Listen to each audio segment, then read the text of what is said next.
In the name of the Father, the Son, and the Holy Spirit. Amen. Today, in just a few minutes, we'll be reading the fifth Matinal Gospel, which is from St. Luke, one of my absolute favorites. It's about the road to Emmaus. And I want to just talk about two aspects to this Gospel. There's many. But I think this Gospel was written for a specific reason, not just about the resurrection, but about our problems, our inability sometimes to believe or to feel God, our doubts, our confusion. This gospel, more than I think than any of the other ones, deals with the confusion of the apostles on the day of the resurrection. All of them had confusion. All of them showed, they didn't believe at one point. The women were afraid. And all these things happened. But this was a full day of walking where they did not recognize the Lord. So they were very confused as to what had happened, and they didn't believe that he was alive. And this happens to us.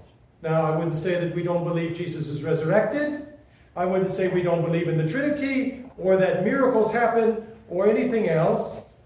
But sometimes I think, if you forgive the pop culture reference, sometimes I think that we think everybody else can win the lottery, but we can't. Well, somebody's going to win the lottery, and in the case of Christianity, we're all going to win it if we struggle, because God gives to everyone. It's not just to a few. So, I don't want to trivialize it, but, a lot of times you think everybody else is going to be lucky but me. Well, there's no luck in Christianity. There's grace, and the grace is for everyone. So, they're walking on the way to Emmaus, Luke and Cleopas. Luke does not mention himself, but clearly it's him, because of how intimate this account is. And it came to pass that while they communed together and reasoned, Jesus himself drew near and went with them. But their eyes were holden that they should not know him. What an amazing thing. Jesus appears, and they don't recognize him. Now, there are various theories as to why they didn't recognize him. Some people think that his appearance was changed in such a way they didn't even recognize his face anymore. I don't believe that. I believe that the reason why they didn't recognize him is because of the grief. There was so much grief they could not believe that he was resurrected. And so their eyes might have told them one thing, but their hearts would not understand it. Here is a man with wounds, because he had wounds. They weren't suppurating wounds. They weren't corrupt, so they weren't bleeding. But there were clearly holes in his arms and his feet, and they didn't recognize him. I personally don't think his appearance was altered, except that he was looking like a heavenly man now, like a perfected man. So there was something different about his affect, but not that he was not recognizable. But they couldn't recognize him because of their grief.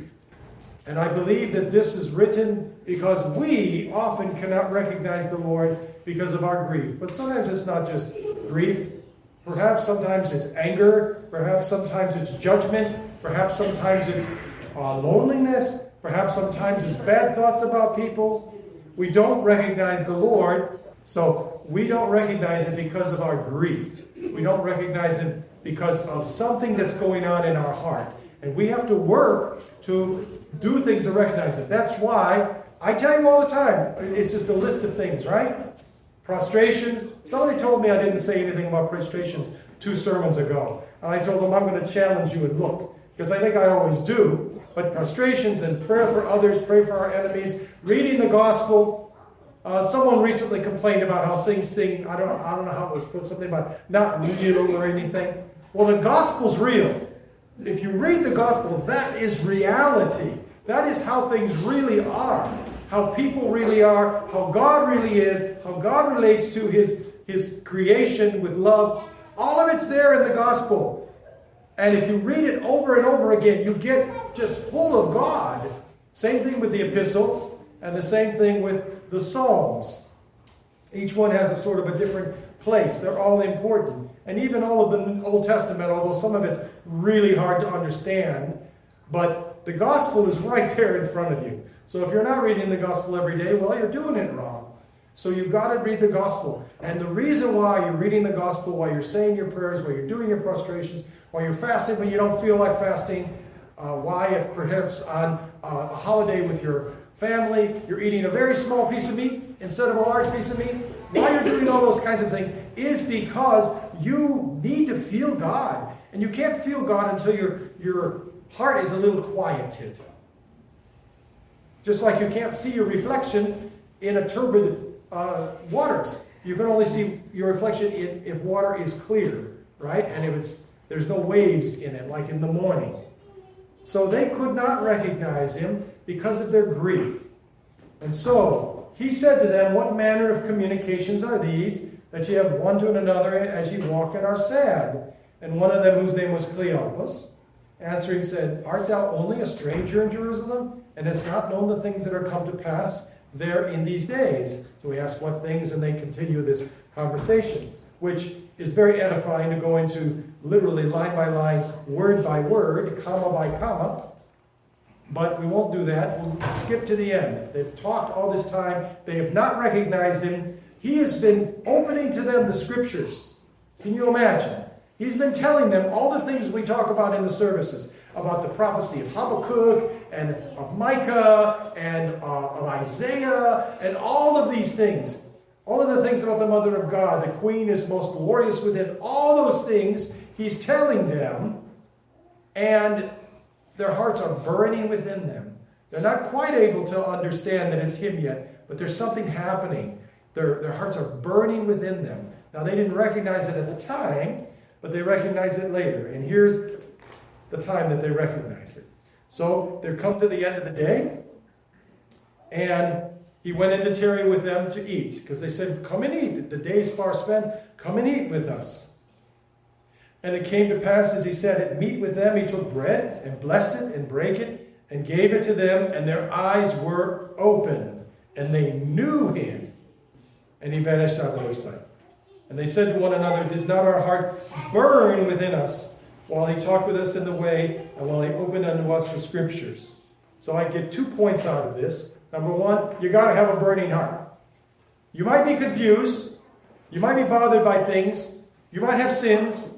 You might have a lot of troubles, but your heart has to burn. If you're only thinking in a secular way, living in an indifferent way, or in a very distracted way, your heart's not burning. I don't care if you're a sinner. God doesn't really either. If your heart is burning, then God will bring you to knowledge, and then you won't be a sinner anymore. A sinner who has a burning heart for God will eventually no longer be a sinner. A person who basically doesn't sin, but doesn't have any burning heart, he won't be saved. Of course, a person who he sins, but he sins in ways that are not obvious, right? He's not an alcoholic, and he doesn't beat anybody, and he doesn't steal, he doesn't curse, etc., etc. But he doesn't have a heart that burns. So you have to cultivate, a heart that burns for God. And you do that by, I find, that reading the scriptures, reading the epistles, especially lately in my case, reading the Psalter, doing prostrations, that makes your heart burn. Especially when you get older, like now I can't jump up and down like I used to. Used to be able to do them like I was some kind of like little bunny rabbit. I can't do that anymore, so they're much more purposeful. I burn. I'm not saying physically, I can still do them, but I'll tell you, they're not as easy as they used to be, so there has to be effort when I do them. And you that are still young, you better be doing them, because your day will come and then you'll go, "Oh, I'm too lazy to do them. Oh, I hurt too much to do them." No, you don't. You can do them. I'm telling you, you can do prostrations and your hips hurt. I'm telling you, you can. So, then the other thing is that he was known to them in the breaking of the bread. So, of course, the Holy Eucharist is necessary for us to have inner knowledge of God. That's obvious. Or maybe it's not so obvious, because the breaking of the bread here is the Eucharist, offering up his body to them. So yes, we need the breaking of the bread, taking in his body and blood to be cured from the inside out. absolutely positively. But also, anything that reveals God should make us know him in some way. Sometimes I see a child in the church and they're doing something and I see God in what they're doing. Little David used to jump when he came to communion. Now he's too old for that, huh? 4 years old, he's already too old to do that. But he used to hop when he came to communion. And my heart soared when I saw him do that.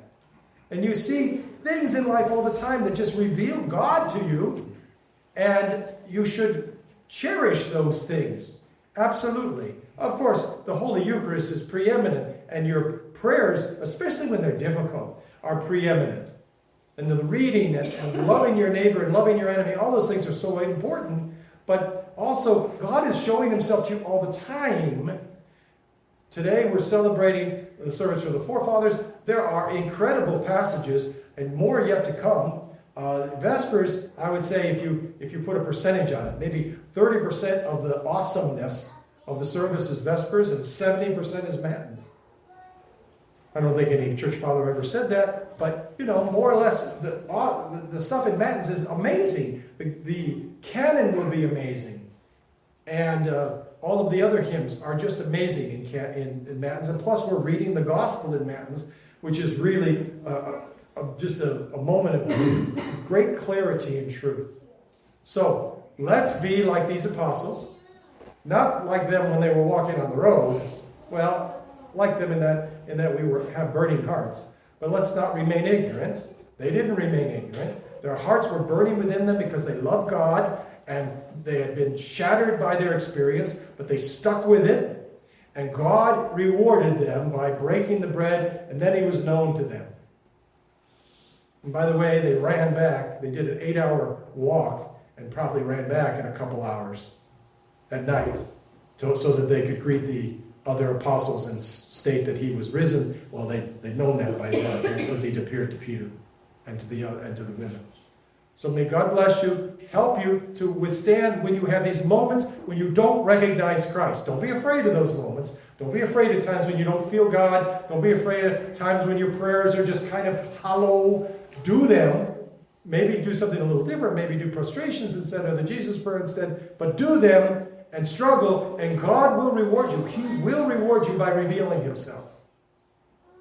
The blessing of the Lord be upon you through his grace and love for mankind, always now and ever and unto the ages of ages.